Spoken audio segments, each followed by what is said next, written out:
Moi je suis bouillantissime. J'ai vu l'annonce de Speedon 4, effectivement. Moi, je suis bouillantissime pour aider sur l'event d'une quelconque manière, hein, que ce soit ambianceur, caster ou quoi. Je suis bouillantissime. J'adore l'event, c'est vraiment de la dingue. Après, voilà, il faut.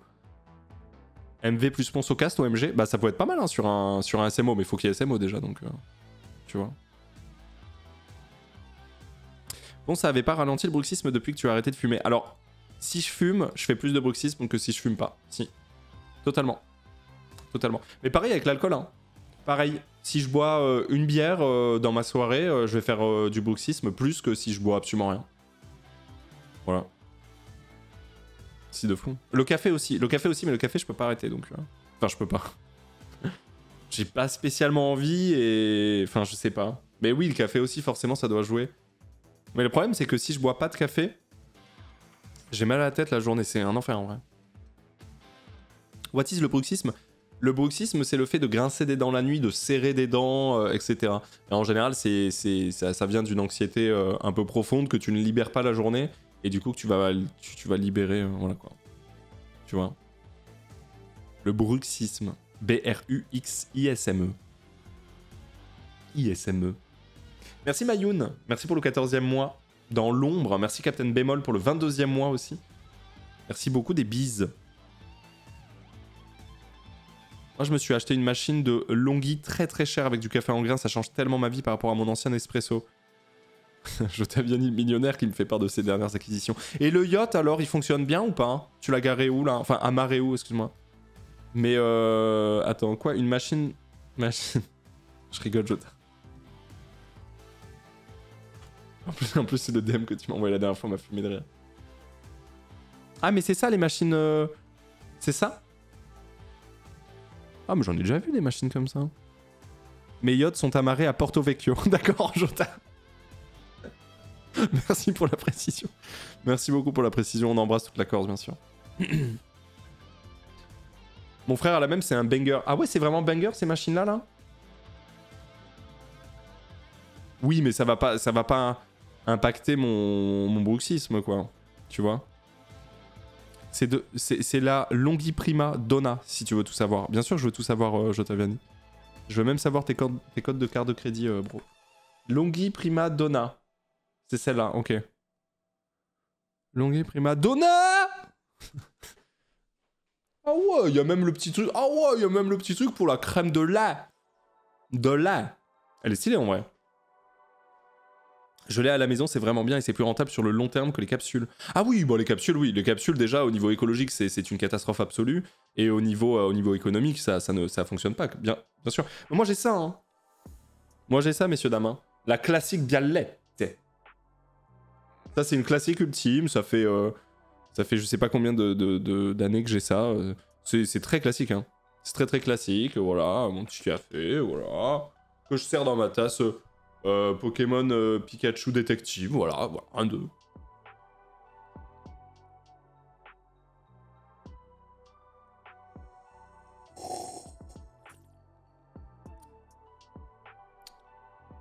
Trop bon. Pikachu détective, ouais. J'ai aussi, je confirme, c'est génial, juste ça use beaucoup d'eau. Au démarrage, à l'éteignage, ça nettoie la tuyauterie. Ah oui, j'avoue. Niveau, j'avoue. Ouais. J'avoue, ouais. Je viens d'arriver, ça va, bro? Ça va et toi, Captain Gouy? Sur le sein. Merci Cassie pour le 27e mois, merci beaucoup. T'as quoi comme plaque? Gaz ou vitrocéramique? J'ai gaz actuellement là. Tu mous ton propre grain? Non. Non, j'achète déjà déjà mou. Bon, si t'as un jardin, tu utilises le marc de café comme engrais parce que c'est OP. Ouais, je sais que c'est assez OP, j'ai pas spécialement de jardin, enfin c'est particulier. Et j'utilise le marc de café, non. Voilà. Je préfère boucher mes canalisations avec, en vrai c'est plus sympa. En vrai c'est plus sympa. Mais ouais, je sais que c'est OP, de fou. Pour déboucher les tuyaux? Bon bah dans ce cas-là, mes tuyaux vont bien. Hein. Non, ça débouche. Ah bah dans ce cas-là, mes tuyaux, c'est royal. Hein. Parce que pour le coup, tous les jours, ça se prend sa dose de café, quoi. Merci Thiorez. Merci pour le prime et bienvenue. Ça débouche. Ah ouais, bah... Ah bah alors dans ce cas-là, moi, aucun souci, parce que... Tous les jours, ça prend son truc dans la gueule. Hein. C'est complètement ok de le mettre dans l'évier. Bah parfait alors. Si tu mets trop de marques d'un coup, ça bouge quand même. Hein. J'ai eu le tour plusieurs fois. Non, moi je mets à chaque fois ça en fait. Je mets ça en fait. Classique quoi. Il faut absolument que je change de caméra, j'en peux plus de ma cam. Tu vois là, il est bien fait. Ça se mange ça? Non. Non. C'est quoi cette cafetière? C'est la Bialetti. La Bialetti. Mais c'est une classique de fou, hein. C'est la Bialetti Citas. Je crois que c'est ça. Attends, je vais te la trouver. Oui, du coup, je bois 6 expresso par jour. Ouais, c'est celle-là. Bialetti Citas. Ah, c'est... Ah bah non. Ah, c'est celle-là. C'est celle-là. Bialetti Citas. Voilà. Hashtag AD. Non, mais par contre, si Bialetti veut m'envoyer des thunes, je dis pas non, quoi. C'est la Bialetti Broximus 2000. Sympa. À piston, c'est bien, mais t'as toujours du marque qui passe. Ouais. Je sais pas, moi j'aime vraiment bien ce café-là, quoi. Ton cœur va bien? Ouais, super bien. Non, mais attends, nombre expresso max recommandé. 4. 3 tasses. À 9h, j'ai déjà 4 cafés. C'est pas des expressos que tu bois. Mais je crois, alors, dites-moi si je dis une connerie, mais moi, il me semble que quand ils disent cafetière italienne Bialetti, par exemple, 6 tasses, c'est sous-entendu 6 expressos, moi, je crois. Hein. Il me semble, hein. Moi, il me semble que c'est ça. Hein. Donc, Ah oui, c'est ça, ouais. Non, ah si, je crois, hein. 100%. Si, c'est ça, ouais. Merde. West France, qu'est-ce qu'ils disent sur moi? Ouais, mais c'est ça. 400 mg de caféine par jour, c'est difficile à compter. Expresso 60. Eh ben, c'est bon. Eh ben, c'est parfait, c'est 360. Ah non, c'est... Pardon, millilitres égale 100 à 150. Ah bah c'est pas bon du tout. C'est absolument pas bon. Si boire du café sans excès peut être bon pour la santé, avaler 4 expressos par jour ou trop de boissons énergisantes à la caféine peut être nocif, en particulier pour les femmes enceintes. Bon ça je suis safe. Et les moins de 18 ans, je suis safe. Indique mercredi une étude de l'UE scrutée de près par l'industrie agroalimentaire. L'Agence européenne de sécurité des aliments a rendu cet avis après avoir procédé pour la première fois au niveau de l'UE à une évaluation des risques liés à la caféine, toutes sources alimentaires confondues. Ça date de quand? 2015, ok. L'agence a précisé avoir été saisie par la Commission européenne car un certain nombre d'États membres avaient exprimé des préoccupations quant aux effets nocifs de la consommation de caféine. Parce que vous en rappelez quand même que j'étais monté à... J'étais resté pendant plus de 5 minutes à 200 BPM lors d'une course de vélo, hein. Et c'est beaucoup, hein. Les maladies cardiovasculaires, les problèmes liés au système nerveux central, par exemple sommeil interrompu, anxiété... Non, c'est pas vrai, c'est pas moi, j'ai un alibi, j'étais au cinéma. L'agence établit les doses journalières au-delà desquelles l'ingestion caféine peut être considérée comme un risque. Des recommandations visant en particulier les femmes enceintes, les enfants et les adolescents. Pour les premières, la limite journalière est fixée à 200 mg, donc ça c'est plus ou moins 2 expressos. Alors qu'un expresso compte 70 à 100, ouais voilà c'est ça. Pour les mineurs, bon bah je m'en fous. Ah, le risque pour la santé n'est pas énorme mais il existe. Bon bah voilà. Un adulte peut consommer sans risque jusqu'à 400 mg de caféine par jour, une dose dépassée par une partie de la population adulte dans 7 des 13 pays étudiés. Ouais, c'est ça, en fait, on est nombreux et nombreuses à faire ça. Hein. C'est peut-être pour ça qu'on a mal au crâne quand on boit pas de café. Bah, c'est peut-être pour ça, effectivement, que j'ai la tête qui va exploser dès que je bois pas de café avant 13h, effectivement. C'est peut-être la raison, ouais. Merci à Eglos pour le 53e mois, merci à Eglos. Des bisous. Go DK, ça change la vie. Mais en fait, moi, je me suis mis en tête que le DK avait le goût du terreau. Et depuis, j'ai trop la sensation que de boire du terreau liquide. Je sais pas, c'est trop bizarre. Le risque pour la santé n'est pas énorme, mais il existe. Le principal message est que les consommateurs doivent mieux prendre en compte les différentes sources de caféine.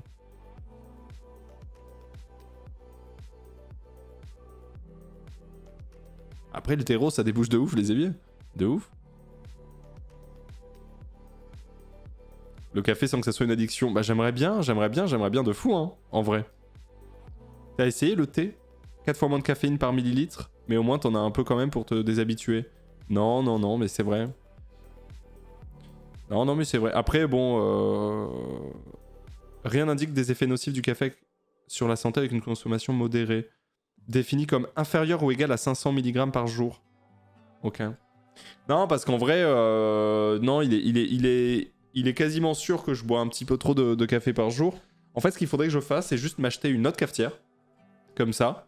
Plus petite. Et voilà, et ce serait très bien. Parce que j'avoue que moi, tant que j'ai du café, j'en bois, quoi. C'est un peu ça, c'est chaud, hein. Le problème aussi avec le café, c'est le sucre. Bon, moi, je mets pas de sucre, donc ça va. Tranquille. Ah, mais regardez, attends. Trouble de l'érection. Merde. Trouble de l'érection, les bienfaits du café quotidien. Bon, bah, au moins, je ne serai jamais impuissant. Eh ben voilà. Certaines études, le café consommé avec modération pourrait même avoir des effets protecteurs contre les maladies cardiovasculaires, Alzheimer, Parkinson ou diabète. Et en plus, tu bandes. Quoi qu'il. Donc, eh ben voilà. Bah c'est super. Bah c'est nickel. C'est enfin du positif là-dessus. Peut-être que je vais me mettre au café. Ça nous regarde pas, Canard Noob. Ça nous regarde pas du tout. Bien sûr. J'ai 22 ans, je bois trop de café, je suis impuissant. Ah merde. Pardon. C'est en train de se confier là. Bah faut rien lâcher quoi. Faut rien lâcher, rien continuer à... J'ai vu sur la chaîne Science Trash que si on boit 27 cafés avec peu d'intervalle, ça accélère trop notre rythme sanguin et on meurt. Ouais, c'est la dose létale, ouais. Le titre de la vidéo, c'est un truc du style les objets dangereux qu'on utilise au quotidien. Oui, alors, c'est vrai, hein. Il y a une dose létale pour tout. Genre, le concombre, il y a une dose létale, tu vois. Bon, alors, je pense qu'il se passe d'autres choses avant de mourir de la surconsommation de concombre. Mais l'eau, bien sûr, l'eau, je crois que c'est 8 litres ou 5 litres, je sais plus. L'eau, bien sûr, bien sûr. Je sais plus combien c'est dose létale eau. Dose létale de l'eau. 8,3 litres par jour. C'est un acte suicidaire à partir de 8,3 litres par jour. Merci Berzouzou pour ce 31e mois, je t'embrasse. Berzouzou. Voilà. Ça fait beaucoup. Oui, c'est beaucoup, hein. T'as une mesure même pour les doses létales de chaque aliment. Ouais, ça existe, ouais. Vous aimez le contenu de Medicide.fr? Abonnez-vous pour recevoir nos dernières actus. darmanin@gmail.com.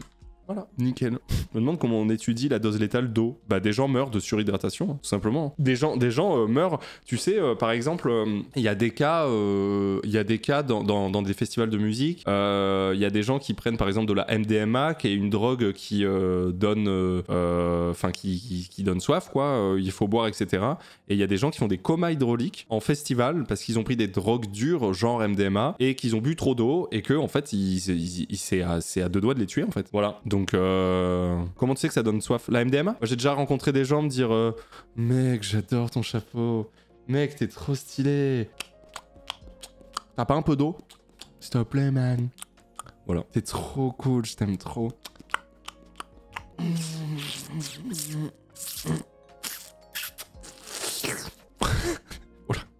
Donc voilà. Ça veut pas rien dire drogue dure, drogue douce. Si, je crois que ça a quand même un nom. Enfin, je crois que ça a quand même... C'est une nomenclature qui a du sens, il me semble. Je déteste les bruits de bouche, my bad là-dessus. Je crois. C'est peut-être un peu débile, mais... Non, ça n'a pas de sens. Ah ouais? Donc, aucun sens, drogue dure, drogue douce. Ok. C'est pas une question de dosage? Je sais pas, ça sert à rien. Ce qui rend la drogue dure, c'est la dose et la fréquence. Oui, comme tout. Oui, bien sûr. Bien sûr. Je pense que ça peut aussi se calculer selon l'osmose des cellules. Si on prend trop d'eau, les minéraux et l'eau des cellules en sortent et elles implosent, donc c'est pas ouf pour la santé. Oui, voilà, en vrai, pour voir que...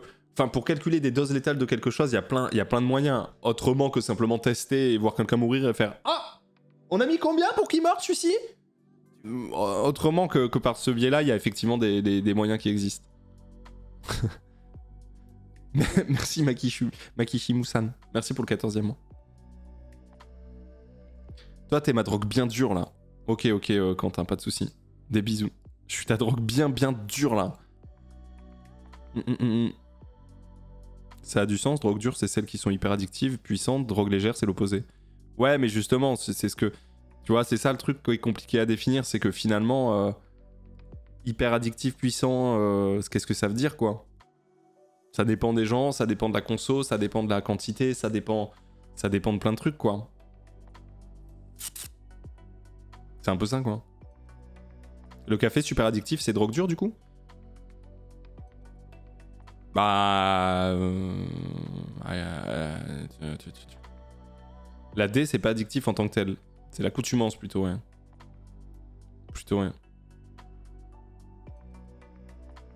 Si vous n'êtes pas spécialiste ou connaisseur, taisez-vous. Ouais, mais là, on va tous la fermer, du coup.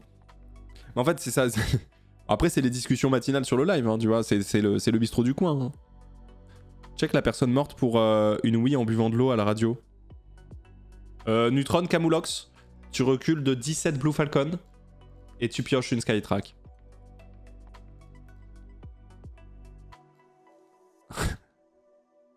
Qu'est-ce que c'est que cette histoire? Pas compris, bro. Sale histoire. Attends, j'ai Nightlink, je fais ça après. Putain, c'est vrai. Après, il y a des drogues pardon, qui rendent très dépendants rapidement, genre l'héros, et qui peuvent être létales facilement, héros, coq. Donc ces termes font un peu sens, même si on l'utilise pas forcément en addicto. Ouais, je comprends. Je pense qu'en gros, c'est des termes que tu n'utilises pas en addicto d'un point de vue scientifique et tout. Mais je trouve que d'un point de vue purement, tu vois, casu, qui discute de tout, de rien, je trouve que ça fait un peu sens. Enfin, je sais pas. Je sais pas, il y a quand même une diff entre prendre de l'ecstasy et fumer un pet, tu vois, quand même. Dans le... Je sais pas. Quand même une sacrée diff. Ou même, il y a une diff entre prendre de l'ecstasy et boire du vin rouge, quoi. Tu vois. La nicotine est la drogue dure la plus puissante au monde, si mes souvenirs de passesse sont bons. Ah bah la nicotine, c'est vénère, ouais. La nicotine, c'est vénère, ouais. Ah, la nicotine, c'est abominable, hein, putain. À chaque fois qu'on en parle, on a ces discussions sur la nicotine, mais la nicotine, c'est vraiment... Bon, après, il y a l'alcool aussi, hein. L'alcool, c'est un truc de fou. Mais la nicotine, c'est... Waouh. C'est... En fait, je pense qu'il y a plus de gens... Ah, non, j'allais dire probablement de la merde. Non, tranquille. Ouais, mais c'est légal, donc ils ok. Ouais, bah oui. Niveau effet ou risque, les champis, ça se met où? J'en sais rien, c'est quoi cette question? C'est rien, mais ça dépend des doses, c'est comme tout, tu vois, genre, c'est comme tout. Nicotine et alcool, le coût social à eux deux sont estimés à 250 milliards par an. C'est un truc de fou, hein. C'est vraiment un truc de fou, hein.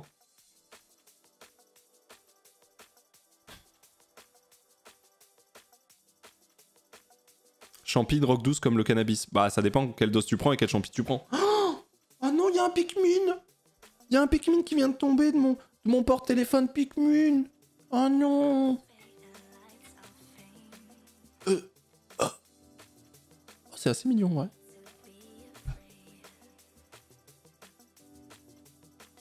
La nicotine, c'est chaud, tu te rends pas compte de l'addiction qui s'installe petit à petit, jusqu'à clope un paquet par jour. Ouais, non, c'est vénère. La pire drogue, c'est pas le sucre, car l'effet pervers, c'est que le cerveau en a besoin pour fonctionner, donc il prend dès qu'il y en a. Je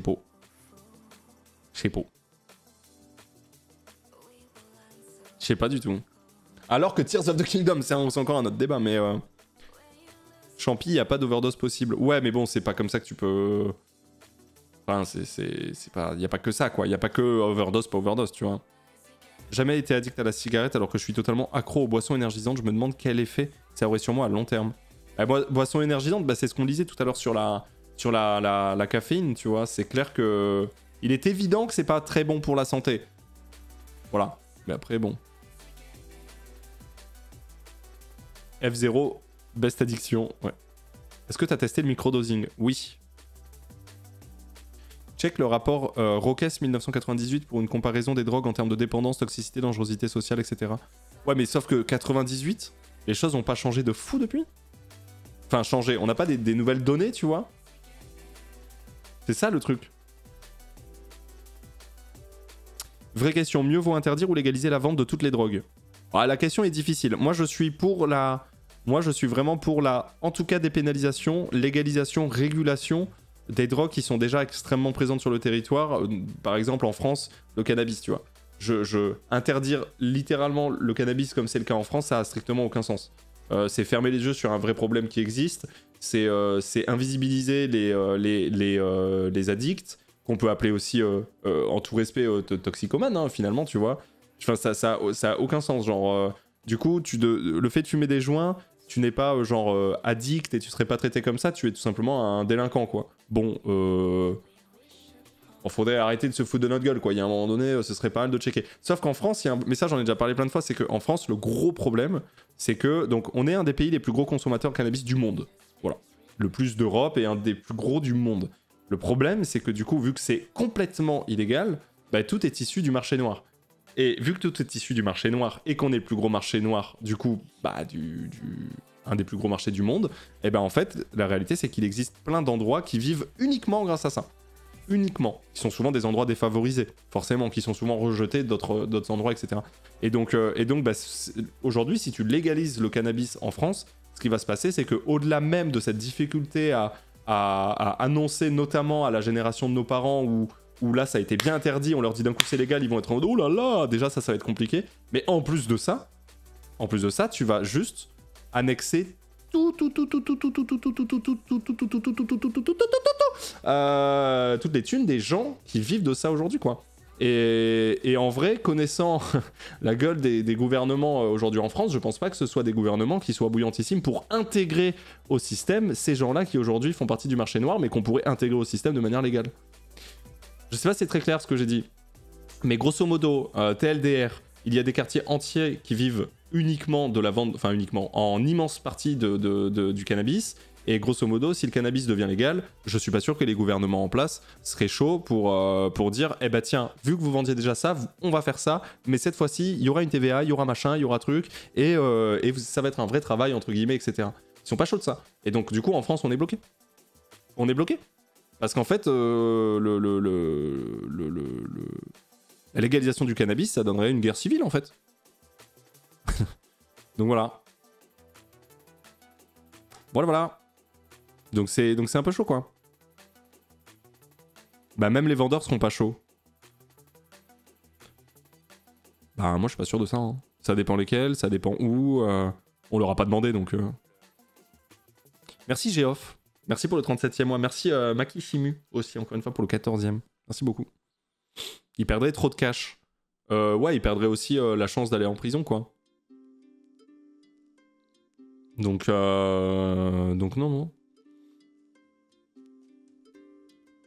Il y a des nouvelles substances depuis 98, mais héroïne, alcool, benzo, cocaïne, etc. connaissaient déjà bien à l'époque. Ouais, c'est vrai, mais je suis devant le rapport, là, que j'ai ouvert. Mais tu vois ce que vous dites en mode, ouais, je suis pas sûr qu'ils acceptent et tout. Ou pourquoi pas, genre, je dis pas le contraire, j'en sais rien. Mais on leur a pas demandé, donc qu'est-ce qu'on en sait? Voilà. Donc plutôt que dire, moi je pense pas que machin, bah... essayez, quoi. Merci Mister Jus de Pomme pour le 14e mois. Merci à toi. Donc bon, voilà, quoi. Donc c'est chaud, faudrait commencer par sortir les quartiers de la pauvreté en leur proposant des logements décents et des travails. Ouais, mais bon... Putain, cette fameuse phrase, vous l'avez vu déjà, cet extrait vidéo où tu vois Macron, je crois qu'il est à l'Elysée, et il parle, je crois que c'est assez vieux, entre guillemets, pour Macron, je crois que c'est 2018, un truc comme ça, et il dit, bah oui, mais qu'est-ce qu'on fait alors? Les pauvres, ils naissent pauvres, ils restent pauvres, les gens qui deviennent pauvres, ils restent pauvres, on a tout testé, comment on peut faire? Les gens sont pauvres. Je sais pas si vous voyez cet extrait vidéo.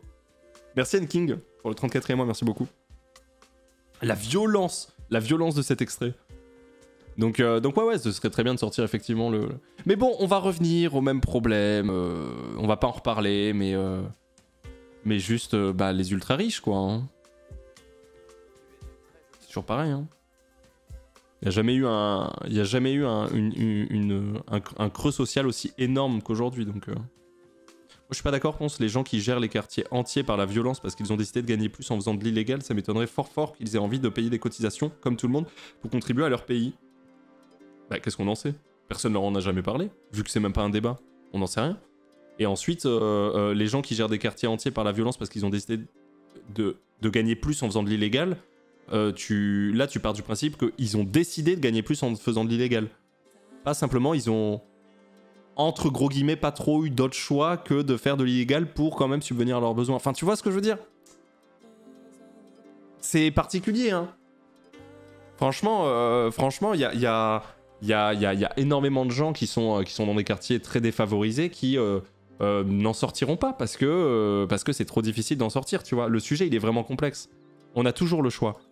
Alors, quand tu t'appelles Aurélien Gilles et que tu es né à Avignon et que tu as ton bac et tout, ouais, t'as un peu plus de choix. Je peux te jurer qu'il y a des gens, ils n'ont pas toujours le choix. Non, vraiment pas. Vraiment pas, je te jure. Vraiment pas du tout. Et en plus de ça, j'en ai fait les frais, notamment en bossant dans un collège en 2015 pendant une petite année. Et je peux te dire que non, les gens, ils avaient pas toujours le choix. Non, c'est pas vrai. Genre vraiment pas. Vraiment pas du tout. Voilà. C'est trop woke, là, je m'en vais. Eh bien, bisous. Casse-toi. Donc voilà, tu vois, c'est ça le truc, en fait. C'est que non, on n'a pas du tout les mêmes... c'est faux. On n'a pas forcément le choix, tu vois. C'est ça. Le libéralisme, c'est l'illusion du choix. Mais complètement. Complètement. Donc voilà, quoi. On peut pas dire ça, quoi. C'est trop woke, je vais rester. Je suis d'accord, mais ça marche que si tu favorises l'accès au marché légal à ceux qui sont pas dans l'illégal. Ouais, à ceux qui sont dans l'illégal. Ouais, tout à fait, t'as raison, ouais, bien sûr. Je vois ce que tu veux dire. Il y a des gens qui ont envie de sortir de cette situation et eux, clairement, ont besoin d'aide. Et n'ont pas eu le choix car proposition de ce travail très jeune pour prendre une bonne décision. Mais les gérants de tout ça, vraiment, je doute fort. Oui, je vois ce que tu veux dire, mais bien sûr. Non, mais je vois ce que tu veux dire. Non, mais en fait, comme d'habitude, tu vois, tout n'est pas tout noir, tout n'est pas tout blanc, tout n'est pas... genre, il n'y a pas une seule solution qui est mieux que toutes les autres, etc. C'est un peu tout ça. Donc... Merci Ice pour le 28e mois. Merci Adsorbé aussi pour le 3e. Merci à vous, des bisous. Donc c'est ça le problème, quoi.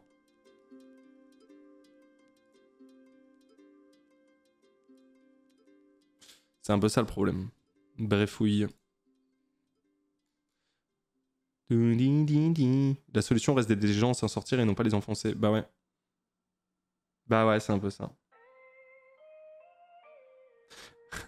Je cite, il y a des gens discriminés qui sont défavorisés par leur choix de vie. Je cite, oula, trop woke ici. MDR, les snowflakes, JPP. C'est grave, hein, c'est chaud, hein, en vrai. Ça leur fait trop mal au cul d'admettre ça, c'est trop grave. Hein. C'est trop grave. C'est ça le truc. Mais bon, voilà, donc c'est un peu compliqué, mais mais du coup, bah, pour en revenir à ce qu'on disait par rapport notamment aux drogues et tout, moi je serais, notamment pour le cannabis, parce que c'est pas possible de fermer les yeux dessus. Moi je suis pour la légalisation du cannabis, même pas la dépénalisation, la légalisation du cannabis, avec une organisation autour de tout ça. Alors oui, les prix monteraient, mais en vrai, bah, ça ouvrirait des boulots à des gens et ça permettrait d'avoir une discussion un peu plus ouverte à ça, plus que en parler de manière genre... comme de la délinquance en fait, parce qu'aujourd'hui on parle, les consommateurs de cannabis sont des délinquants, tu vois, alors qu'ils sont autant des délinquants que des toxicos, tu vois, quelque part. C'est ça qui est compliqué.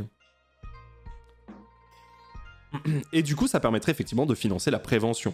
Après bon, t'inquiète, hein, en vrai, pour trouver les financements, il suffirait, bon ça je l'ai déjà dit, hein, mais il suffirait juste de taxer les ultra riches au même taux que les riches. Déjà en France, ce serait pas mal dans l'idée, ce serait cool. D'ailleurs, en parlant de ça, la dernière fois, on parlait de ça, il y a plein de gens qui m'ont dit source. Et genre, j'ai reçu du coup plein de messages de plein de gens qui m'ont donné des sources de ce que j'avançais. Et c'est assez intéressant. J'ai reçu quoi la dernière fois? Un truc assez intéressant. Attendez, il faudrait que je vous le retrouve.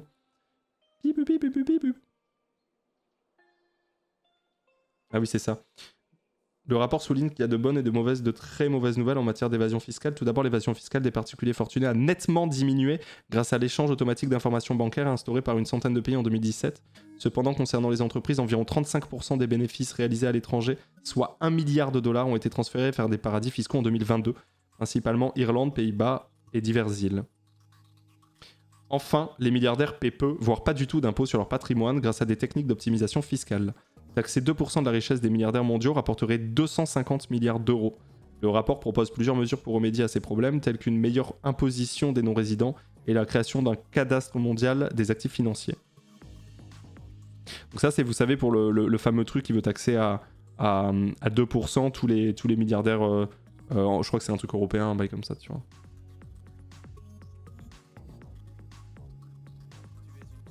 Je suis d'accord avec toi, Ponce, mais tu penses pas que... Du coup, le marché noir s'orienterait encore davantage sur des drogues dures en termes de quantité et promotion pour continuer à en vivre. Ça, je sais pas. Ça, c'est un peu le fameux débat, tu vois, qui se dit tu commences par fumer des pétards, mais dans 2 ans, tu prendras de la cocaïne.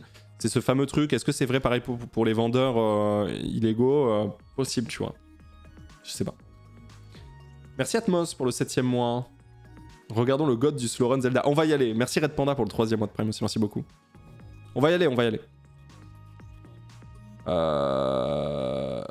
Et il y avait quoi d'autre? Alors attendez. Ah oui mais non. C'était une story, elle a été supprimée, je l'ai pas screen ni quoi que ce soit, je suis un peu deg. Attendez, je vais vous trouver un truc. Une seconde. Je vais vous trouver un petit truc assez intéressant. Voilà.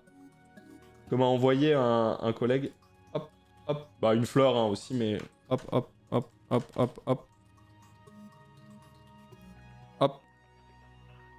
Regardez ça. Je trouve que c'est assez intéressant. Hop. Les giga riches sont moins imposés que les autres. Donc vous avez ici les taux d'imposition moyens par quantité de revenus. En bleu, la France. En rouge un peu effacé, les Pays-Bas. Et en rouge, les États-Unis. Oh non, on y revient. Bah, je suis désolé. Ce graphe, il est quand même vénère. Donc, voilà. Vous vous rendez bien compte, parce qu'on parle de pourcentage, que si ce dernier point bleu était au même niveau que les autres points, ce qui semblerait être logique en fait, c'est un pourcentage, vous vous rendez bien compte que la retraite pourrait peut-être rester à 62, quoi. J'abuse un petit peu, mais tu vois, c'est une dinguerie, non? Voilà. C'est quand même une dinguerie, hein. Pas logique, hein. Retraite à 50 ans. Non, non, déconnez pas, en vrai, non. Merci Orekin. Merci pour le 10e mois, Orekin, merci beaucoup. Et pourquoi pas baisser les autres points plus tôt? Bah parce que sécurité sociale, parce que école gratuite, parce que... Tu veux vraiment que je te sorte... On est en France quand même, hein. Tu veux vraiment que je te sorte tous les arguments? Parce que oui, c'est sûr qu'en France, tu vois, tu vas être taxé ici à hauteur de 50, alors qu'aux États-Unis ils sont à hauteur de 25. Par contre, aux États-Unis t'es obligé de vivre endetté absolument toute ta vie si tu veux faire le moindre études, acheter ta voiture, tout ce que tu veux. Donc, enfin... Merci à Vianda pour le Prime, bienvenue. Merci Pickle Storm pour le 37e mois de Prime, merci beaucoup. Donc bref. Le dernier point, ça présente 10 personnes peut-être, non? Tu crois qu'en France, il y a 10 millionnaires, vraiment? Tu crois qu'en France, il y a 10... Vraiment, tu crois qu'en France, il y a 10 multimillionnaires, genre? Ah non, non, il y en a... Non. Non, non, non. Il y a... En France, il y a... Nombre...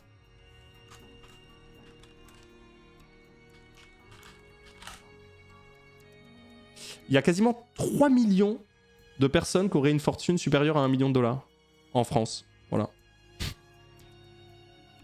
Bon, encore là, on parle d'une fortune à 1 million.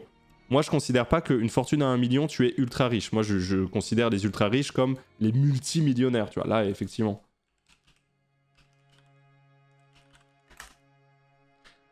Près de 4000 Français sont considérés comme très riches. La France se classe 8e avec environ 3890 personnes dans cette catégorie. Alors, c'est pas forcément des milliardaires, hein, je précise. Quand t'es cadre bien placé, t'es facilement millionnaire sans être riche forcément. Ouais, ça dépend, je vois ce que tu veux dire, ça dépend. Ça dépend vraiment quoi. Ça dépend où t'habites, ça dépend de ta famille, ça dépend, tu vois. C'est quoi multimillionnaire? Bah c'est plusieurs millions quoi. Voilà. Tu rentres là-dedans les 1 million? Non, alors tu vois c'est ça qui est drôle, c'est que les gens des fois se rendent pas trop compte et tout, et on en a déjà parlé. Non, je n'ai absolument pas 1 million sur mon compte, je vais même te dire, je suis plus proche des 0 € que des 500 000, tu vois par exemple. Donc non, je n'ai vraiment pas 1 million, vraiment pas du tout quoi. Bon après c'est aussi parce que j'ai fait le choix d'investir dans un label de musique, etc. Donc voilà, tu vois, mais non, vraiment pas quoi. 249 000, non. Moins du coup, mais bref, on s'en fout. Je gagne très bien ma vie, j'en suis très content, on va pas revenir dessus, j'ai de l'argent de côté, tout va très bien. Mais par contre, je suis à des années-lumière d'avoir 1 million sur mon compte, quoi, tu vois. Tu vois ce que je veux dire? Millionnaire, c'est sur le compte, c'est pas sur le compte, c'est toutes les possessions. Bah, à part une voiture, j'ai rien, quoi. Donc, et ma voiture a coûté 25 000 €, donc voilà, quoi. Je suis pas du tout... Si tu liquides et tout... Ah, j'ai un PC, oui, j'ai un PC à 2000, j'ai une voiture... Mon plus gros truc, c'est une voiture à 25 000, mais... J'ai une entreprise, quand même. Ouais, mais c'est capitalisé à rien du tout, mon entreprise. Vu que si j'existe pas, l'entreprise n'existe pas, tu vois. Comment on calcule la valeur? Ton entreprise vaut hyper cher. Ah, mais tu crois vraiment? Ah, mais par contre, si tu te posais la question de combien il y avait dans l'entreprise... Ah, on est aussi beaucoup plus proche des 0 que des 500 000 dans l'entreprise. Tu vois ce que je veux dire? Ah, on n'est pas là.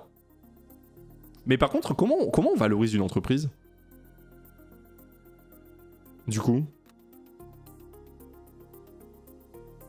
ça c'est assez intéressant, je savais pas du tout. Ton entreprise, elle est inestimable car j'y travaille. Tout à fait, Céline. Tu regardes le CA sur 1 an et tu fais x5. What? Ah bah dans ce cas-là, elle vaut 5 millions. Le CA? Ah bah dans ce cas-là, elle vaut 5 millions. Ah bah là... Non, c'est pas du tout ça. C'est connerie. Non, bah non. Merci à Maroc Merci pour le 16e mois. Merci Laïli pour le 6e mois de Prime. Merci à Binoclé pour le 50e mois. Merci à vous. Merci pour ce train de live, c'est gentil. Merci le Guac pour le 27e mois. Merci beaucoup. Valeur d'entreprise égale valeur de l'endettement plus valeur des capitaux propres.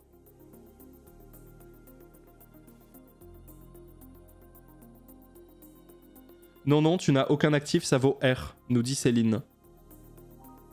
Voilà. Ça vaut ce que tu as sur le compte. Oui, bon, bah ça vaut rien alors dans ce cas. Non mais bref, tout ça pour vous dire que ce graphe, il est quand même... Il fait bader, non? Vous trouvez pas qu'il fait bader ce graphe? Genre on rejoint presque les États-Unis pour taxer les multimillionnaires, alors que toutes les autres tranches d'imposition sont littéralement x2. C'est fou, hein? C'est quand même fou, hein? Je trouve ça dingue. Je trouve ça vraiment dingue. On pourrait retrouver où le graphe? Regarde le graphe de Le Monde, il est plus juste, Ponce. Ah ouais, là c'était Libération, c'est parce qu'on m'a envoyé celui-là. C'est pour ça que j'avais mis celui-là. Mais si vous en avez d'autres des plus justes, comment dire.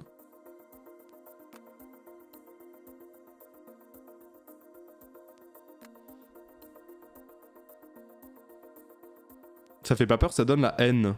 Bah ça fait peur, moi j'avoue. Ouais, mais tu comprends le ruissellement, tout ça, bien sûr. Le graphe des répartitions des richesses, c'est encore plus une dinguerie. Ah bah oui, oui, oui. Alors, que dit Céline? Je simplifie au maximum, mais comme 100% de l'activité de l'entreprise dépend d'Oré et qu'il n'y a aucune possession à part Floral Records, tu la vends, elle vaut R. Bah oui, c'est ça. Oui, c'est ça. Bien sûr. Attention, Pompon, ce graphe, il parle d'impôt sur le revenu. Or, la majorité des très riches ont pas un si gros revenu. Bah non, ils ont pas un si gros revenu, vu qu'ils utilisent tout simplement des sous-entreprises, des branches de branches de branches pour vivre. Donc non, non. Non, ils ont pas des gros revenus, mais ils dépensent des dizaines de milliers, quoi. Donc, en fait, c'est ça le truc.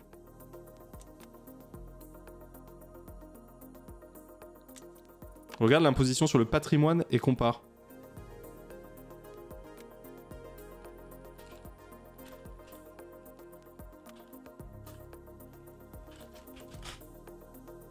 On rappelle que la fraude fiscale, c'est environ 100 milliards par an. Alors que c'est environ 2 millions pour la fraude à la CAF. Ah oui, non, mais ça donne envie de hurler. Hein. On chasse beaucoup plus les gens, effectivement, qui fraudent des petits montants que les gens qui en fraudent des gros, bien sûr. Non, mais ça pour le coup, ça fait un peu bader, oui. Ça fait un peu bader. C'est quoi ça, hein? Qu'est-ce que c'est que ça, hein?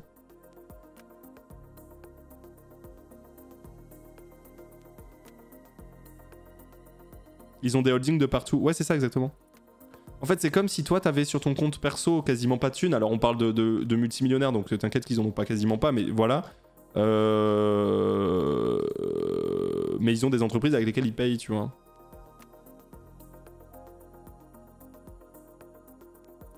Islande. Putain, je capte pas trop là parce qu'il faut... Ah ouais, non, mais là, c'est trop compliqué, c'est illisible. C'est illisible. Non, mais sinon les riches, ils vont partir et nous, on veut pas qu'ils partent. Non. Non.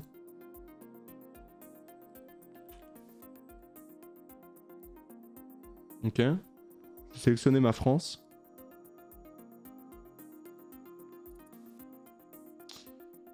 Y a pas de... Je comprends rien à ce graphe là. Je comprends rien à ce graphe là.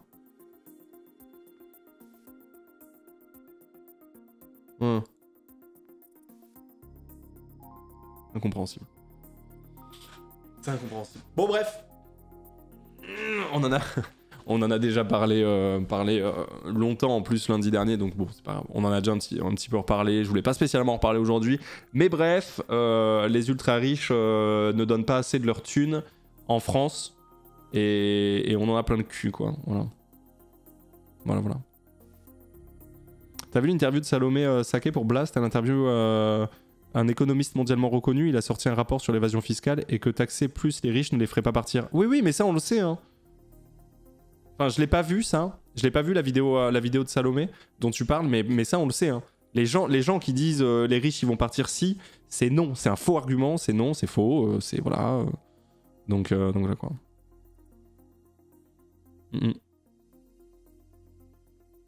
Les ultra riches, genre les personnes physiques ou morales? Genre entreprises. Bah, le problème des ultra riches en France, et c'est pour ça qu'ils payent pas beaucoup de cotisations, c'est qu'ils sont ultra riches de par leurs entreprises, en fait. C'est ça le truc. Et ils sont ultra riches de par leurs entreprises et leurs différentes holdings qui leur permettent de vivre. Tu vois ce que je veux dire? Et c'est ça le truc. C'est ça le bail. Après, la faute aux riches ou au gouvernement qui fait nimp.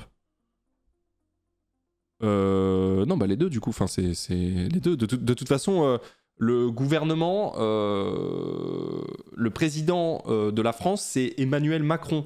Un mec qui veut juste bosser dans la finance et c'est tout, tu vois. Donc en soi, j'ai envie de dire, les deux, ils sont complètement complices. Emmanuel Macron, il est gigapote avec ses multimillionnaires, milliardaires. Enfin, c'est le principe, quoi. Ils sont potes, quoi. Vous savez, Emmanuel Macron, il a une carrière toute tracée après sa présidence. Hein. Il est... Voilà, hein. Il est chill, quoi. Il est chill de fou. Il est lui-même riche. Oui, bien sûr. l'ISF. Ouais, l'impôt sur la fortune qui a disparu, tu vois. C'est une sacrée dinguerie, quand même. Sacrée dingue. Voilà. Manger les riches. Non, mais allez, par contre, quand on a ce genre de discussion, attention, moi, je fais quand même l'ultra différence entre les riches, les très riches et les ultra riches, tu vois. Genre, il y a vraiment une différence monstrueuse. Vraiment monstrueuse de chez monstrueuse. Il y a une différence entre quelqu'un qui a un patrimoine à hauteur de 750 millions et quelqu'un qui a un patrimoine à hauteur de 2 millions, tu vois. Il y a vraiment un monde. Il y a vraiment un monde de fou, quoi. Elon Musk, il est ultra riche pour toi? Non, mais tu vois ce que vous voyez ce que je veux dire, quoi. Il y a vraiment un monde de fou, hein.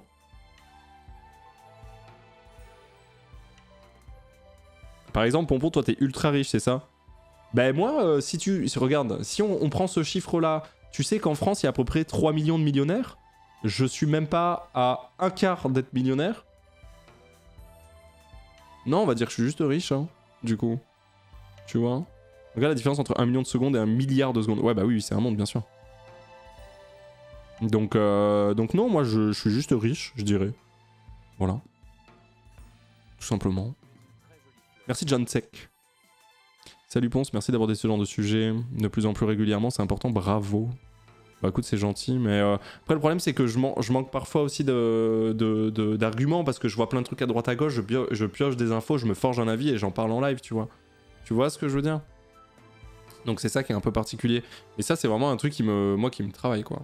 Vraiment ça me travaille. Hein. Macron est l'un des présidents qui a fait le plus de cadeaux fiscaux pour les entreprises, avec notamment la fameuse arnaque au CICE. Oui.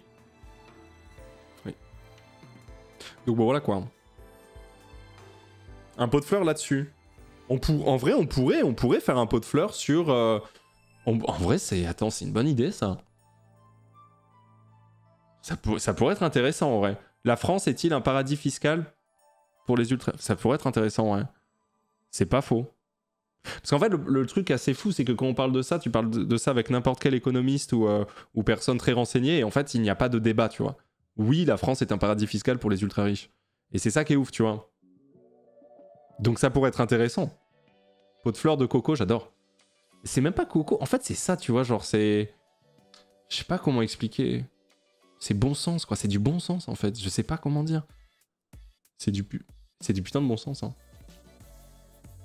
Bah haha, pas du tout. Alors je sais pas si tu dis pas du tout par rapport à ce que je viens de dire et aux économistes, mais pour le coup si quoi. Je n'ai jamais entendu une seule personne dire le contraire, alors que à l'inverse des économistes qui parlent de ça, il y en a beaucoup quoi. Donc bon.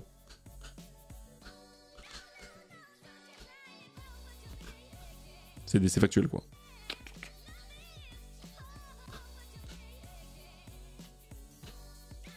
Ouais, faudrait voir. On pourrait faire un pot de fleurs en invitant les ultra riches et redistribuer leur thune pour nous. Bien sûr. On paie quand même plus d'impôts qu'aux USA, non? Oui, mais par contre, tout le reste... En fait, en gros, moi, je préfère payer 2 fois plus d'impôts que les USA. Mais du coup, bah, beaucoup moins payer quand je vais à l'école, ce qui est obligatoire jusqu'à 16 ans, je le rappelle. à l'hôpital ou quoi, tu vois. Donc oui, bien sûr. Merci Green1, merci pour le 11e mois de Prime. Merci beaucoup. Donc oui, bien sûr. Il est là, le graphe, là, si tu voulais voir un petit peu. Donc c'est normal. C'est normal, en fait.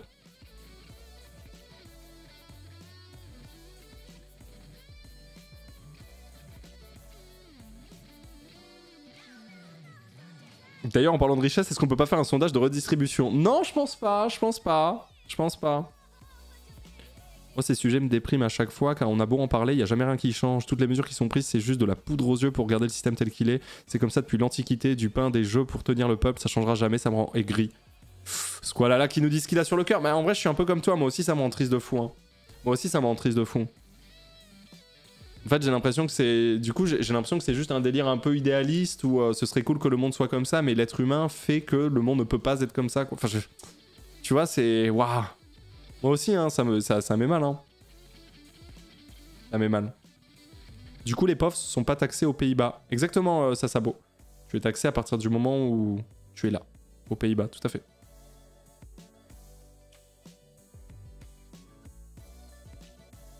Sur la question écologique, c'est vachement angoissant du coup. Ah bah oui, sur la question écologique, c'est vachement angoissant. Bah bien sûr. Non mais évidemment. Ah bah c'est... Là, les éco-anxieux, en ce moment, ils vivent une période abominable. C'est-à-dire que on a tous les éléments... enfin, non, pas tous les éléments, mais on a toutes les preuves qu'on court complètement à la perte de la planète Terre. Et pourtant, c'est toujours l'argent qui gagne, quoi. Donc oui, tu vois, oui, forcément, c'est un peu badant, quoi. Tu te dis, ok, qu'est-ce qu'on fait, quoi? Imagine, t'es juste anxieux de base. Bah ouais. Ouais, désolé, je sais que parler de ça, du coup, c'est un peu déprimant, j'en suis désolé, mais ça fait du bien aussi, tu vois. Ça fait du bien aussi d'exprimer ce truc. Merci Stilksticks. Merci pour le 22e mois, merci beaucoup.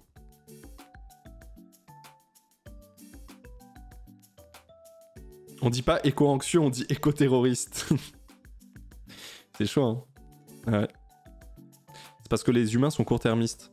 Ah, parce que ouais, l'être humain est un peu égocentré et que et bien sûr, bah, bien sûr.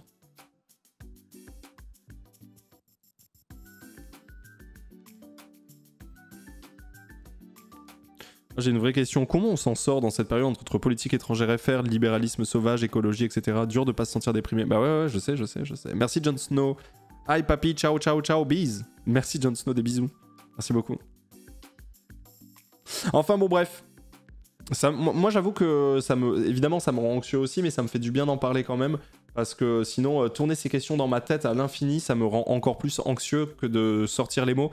Alors là, c'est un peu bâtard parce que du coup, c'est moi qui parle, vous êtes plutôt à l'écrit, donc j'avoue que c'est un petit peu unilatéral.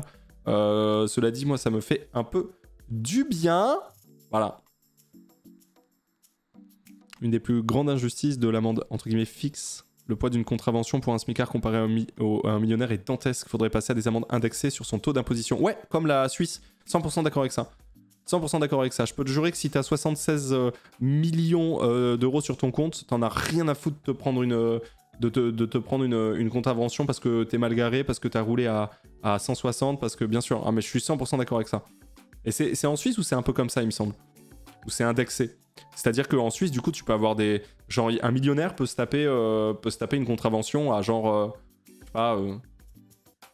je dis nimp, mais tu vois, plusieurs milliers d'euros, parce que voilà, quoi. En Norvège aussi, en Suède. Suède, je sais pas.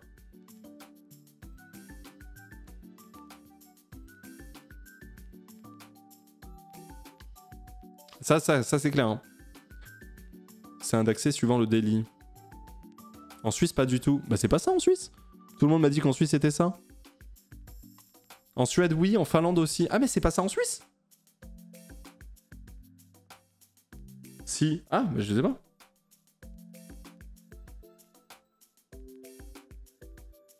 En Belgique aussi, pas de permis à points, que des amendes. C'est encore différent ça.